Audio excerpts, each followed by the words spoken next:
Hello and welcome to the Cash and Commitment podcast with your amazing host Veronia and Yinka. So today we're going to build on from what we were talking about last week regarding having a secret account. account. So we're going to talk about how we join our finances.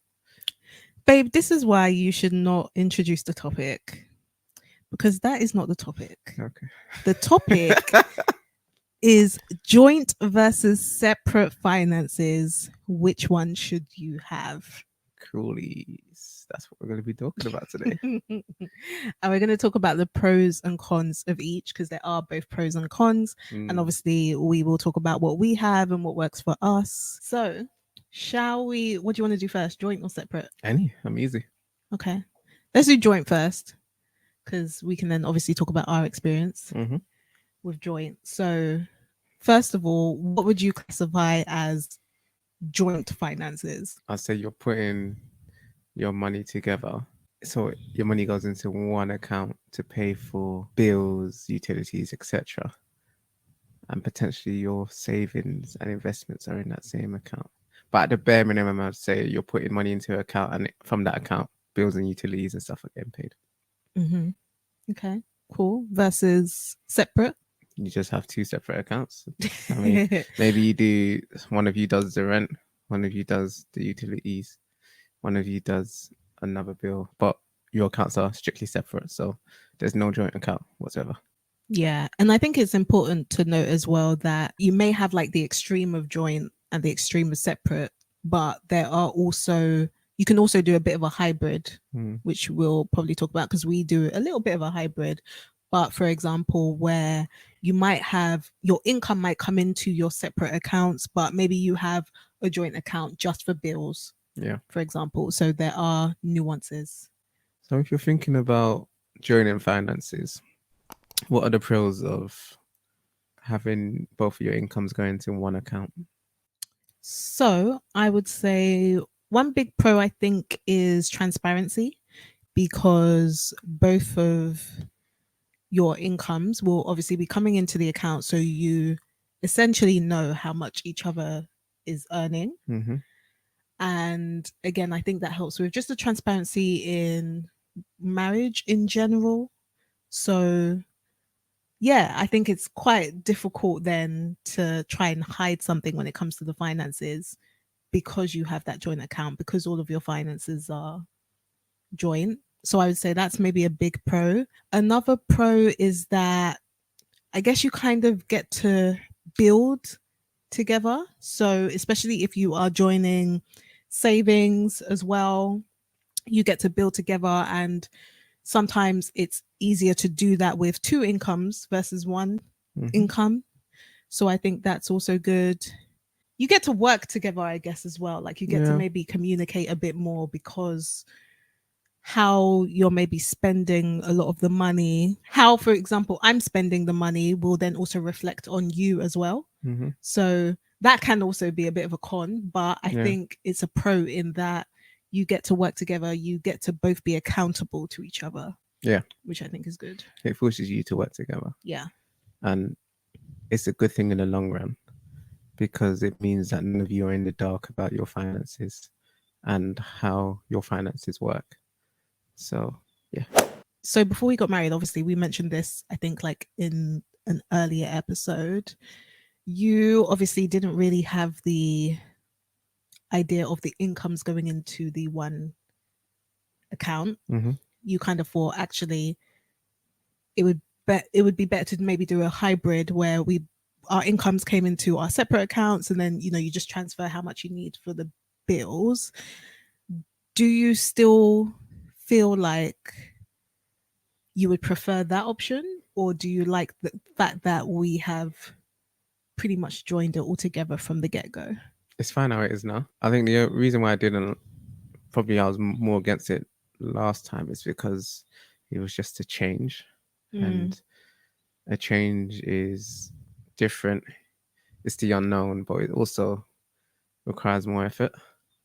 So the money going into my account was how I'd set up with my payroll. If I wanted to change it, then I'd have to contact them to change the account. And I didn't know that that would be so easy. I thought it'd be maybe some forms or some things I need to do that would make the process longer. But in reality, it was literally going onto a portal on the internet and changing changing the account details. So Mm. it wasn't a big deal at all. But I think the unknown of it was the thing that caused that friction and me not wanting to do it. That's fair enough. I guess my reasoning Happy for wife, happy me, life. No, I'm joking. yeah, I'm joking. no, yeah, there's two people in the marriage, but the reasoning for me wasn't a good enough reason for me not to do it. Yeah. So, because it was important to you, it just made sense to go down that route and not make this, not making a mountain out of a molehill or whatever they say. I don't know. Basically, I'm not trying to make this a big deal. Yeah. So just go with it. Yeah, that's fair enough. And the thing is, like, again, when it comes to joining finances, there are so many different ways that you can do it. And I remember, like, when we went through premarital counseling, they showed us the different ways. So, for example, in our case, we joined the account, so our income came into that one account, but we do still have some separate accounts as well, which we can talk about later on in the episode. But it'd be good to discuss the cons of having a joint account or joining your finances.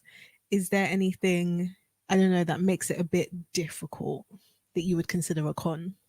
Mm, your personal account looks a bit empty sometimes. But cons of having a joint account, I guess people would say, you can't really surprise your other half with gifts, which I disagree with. Mm, I guess you can't surprise them with spontaneous, expensive gifts. yes. Yeah. But would I consider that a con? Not really. It can be for some people. It can be for some people. A con for me? That's a good question. I have a con. Yeah, go ahead. Maybe it will get me thinking So, of one. so a con for me, I think, is because we have different personality types. And obviously, I'm more of a spender, he's more of a saver. So, if I want to buy something, obviously, and it's not a part of my like personal spending money, Mm-hmm. it means that obviously we have to have the conversation. So, sometimes there's been times in the past where you maybe wouldn't see the point of us Yeah. spending money on something. So, for example, what was it? Your personal trainer or something like that. Yeah, there's I'm like, wow, I'm a physio. I can train you myself.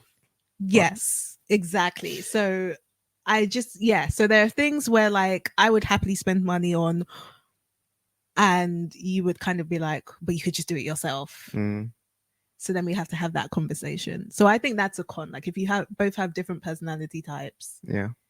then you have to have that conversation, which can be a pro, obviously, because sometimes it can work for the better. So, for example, when something has happened to our car and like something happened to our battery, in the first instance, I was like, oh, we're gonna have to just take it to the garage. Whereas you were like, oh no, I could fix it myself. And you decided, And I did. yes. And you ended up fixing it yourself. So that Yeah. obviously saved us money. Mm, So that can be a pro because like had it have just been like my own separate money, I would have had to pay someone to fix it.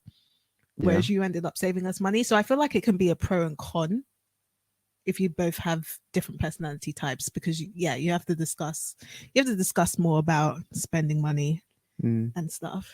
And even if we have specific goals, like although yes, like I am very in tune with my finances and I coach on finances, you will basically have to sometimes rein me in when it comes to spending. Like even when we were like thinking about our house, mm-hmm, you'd be like, okay, Veronia, but we're saving up for a house. mm-hmm. Whereas I'd be like, let's go on holiday. I could put it in the budget. Like I'll Yeah. budget for it. We'll find money. So yeah. No, it's true. But I think one of the things we did, because that I say that's quite a big one in terms Mm, of conflict in a way of how you're gonna spend this joint money. But I think one of the things that we did, or probably you did, that made this a bit easier is just having sinking funds. yeah. So these are just little pots you put money into every month for specific things. For example, clothes. What else do we have sinking pots for? We've got clothes, we've got Mm, presents, we had your rugby, yeah. loads of different things. Yeah. So Dentist. exactly. So it made it easier because there was allocated money for these things.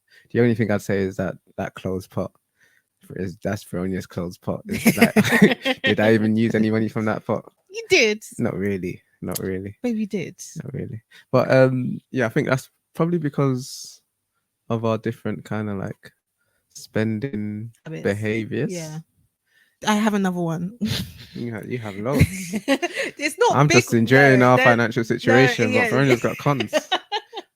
It's not a big one, Go but on. it's just because you have to be transparent, and sometimes like because you may be used to a way that you manage your finances. Like there's a way that I like to budget. There's a way that I like to manage money, Mhm. right? So you even talking about sinking funds, for example, Yinka, there's been times where you tell me, oh, we've got this expense coming up, like, oh, I need to get contacts or I need new glasses. Mhm. And because I wasn't aware of that, I haven't planned for that.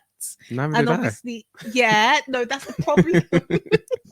And obviously, because we have joint finances, I'm now having to think about, okay, how are we then going to pay for this? Whereas, had it have been my own separate finances, I would have already planned for that if I wore glasses, for example. Yes and no. No, babe, I would. No, yes and no, because yes, I should have had an eye test, but that doesn't necessarily mean you'll change your prescription.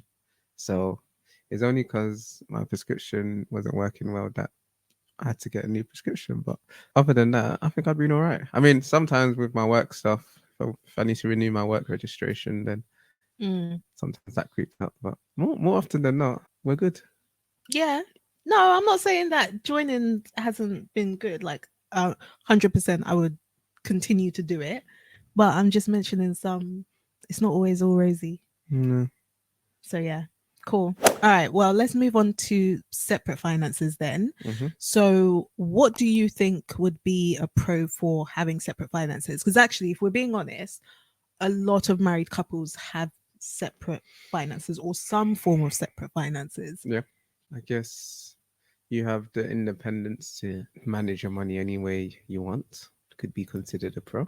Mm, It's easier for you to surprise your other half, or I guess, yeah, surprise your other half with gifts or presents or experiences because yeah. they have no idea what's going on with your money.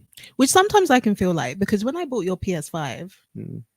I think I'd already saved the money before we got married.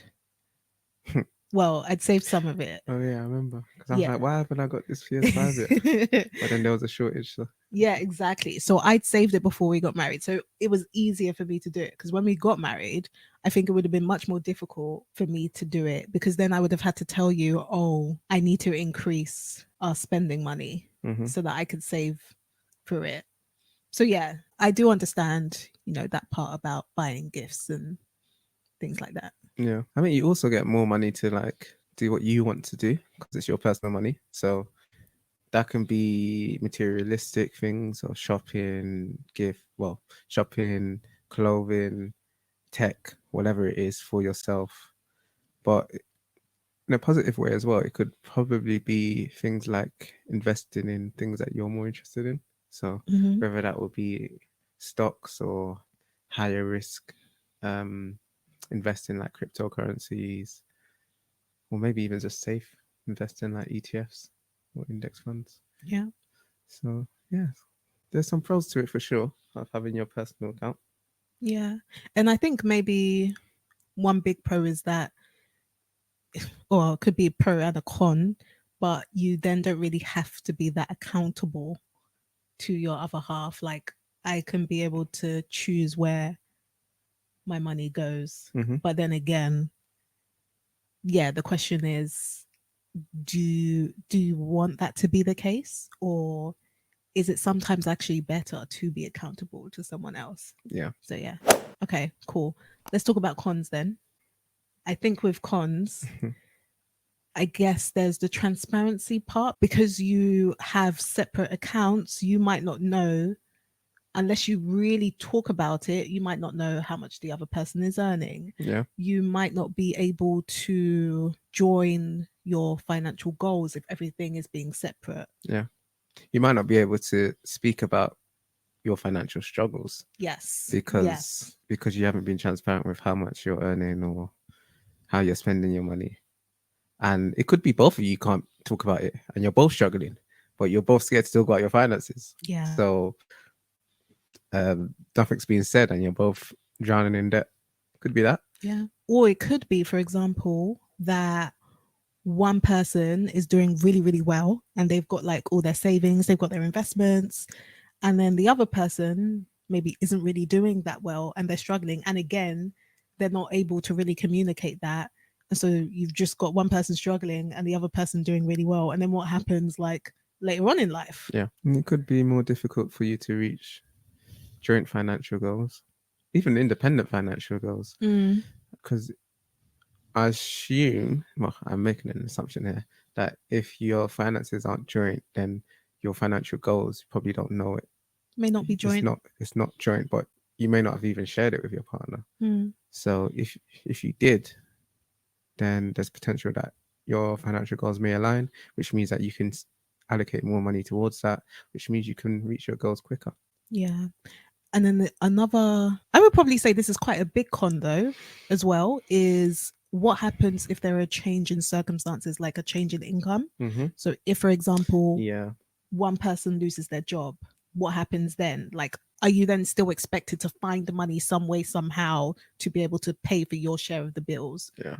Or if, for example, someone goes on maternity leave, and that the amount that you get in maternity leave is a lot less than you were earning before, Mm-hmm. are you still expected to put in the same amount, for example, to pay your bills? And I think that's probably one of the biggest things that I thought about when it came to thinking about whether we should have like joint or separate. Mm-hmm. My question was, if I was going to go on maternity leave, or if, for example, we had kids and we decided that it was better off, one person like goes to part time in terms of their job, their income goes down, what happens then? Does it mean that you still have your separate account and you're working full time and you're enjoying, and then I'm here struggling with And you gotta find some side hustle. with less money? So yeah, I feel like that can definitely be quite a big con, to be honest. Yeah, for sure. So again, I think like we were talking about how the fact that you can have a hybrid of the Yeah. two. So for us, we're not like, I feel like I want to say we have joint finances, Mm-hmm. but not everything is joint, No. because our incomes come into the account, Yeah. but we have separate spending accounts, Mm-hmm. and also we have separate investing Yeah. So accounts. our income will go into one account. Verenia does the budget. I check the budget if I'm bothered. Mhm. And then obviously bills and stuff will come out of our main account. We'll get our personal money for the month. We'll get our investment money for the month. Yeah. Savings though are joint. Savings are joint, yeah. And how we invest that money, our investment money, is down to us. So Yeah. I'm more into, okay, I was more into cryptos and stocks. I am building up more into ETFs just to stabilize my portfolio a bit. How about you, babe? Yeah. So I'm very much a boring investor, if I'm going to be totally honest. So yeah, I pretty much will invest in index funds, ETFs, Mm. couple of individual companies. But partly, to be fair, I would say the reason why we have separate investing accounts is, yes, because our risk tolerances are different. It's Like, funny because you're a spender, but your risk tolerance is low. I know, whilst I'm a right? saver and your risk tolerance is is high. high. I know. I don't mind the risk. Yeah, it's very interesting. But yeah, I think partly the reason why we have separate accounts is just because you get separate allowances as well Yeah, for true. both, so it made Your sense. ISAs. Yeah. Yeah. So, but like I wouldn't see your account as like, oh, that's just your account. When that grows, it's just going to be for you. Mm. Why are you looking at me like Because that? I'm thinking about our returns on the investments. I'm like, yeah, mine is doing Okay. very, very well. You must be Yeah, so enjoying is mine, babe. it. Almost as good. Okay, yours is yeah. But anyway, but like I still see it as like our investments, Yeah. because like at the end of the day, like the investing that we're doing is for our common goal. Mhm. So although it's technically separate, it's still kind of joint, because like I know how much you have in your investments, you know how much I have in mine. Yeah. So, and we allocate the same amount of money into both of our investment accounts as well. So yeah, so you can definitely do the hybrid. And then obviously, as you mentioned, we've got our individual spending accounts, which is I don't know how to explain it. I just don't know why you don't spend your money. It's nice to buy. Okay. Genuinely, that's why I don't spend my money. But there's nothing to buy. So then the question is, because I know some people will ask the question, should you be allocating the same amount to both spending accounts, It would be unfair not to. even though you don't spend your money? Yeah. And then when money's low in the joint account, and you're searching the couch for coins, my friend, yeah, I'm the one that will come and bail us out. So don't worry about that. Yeah, fair enough.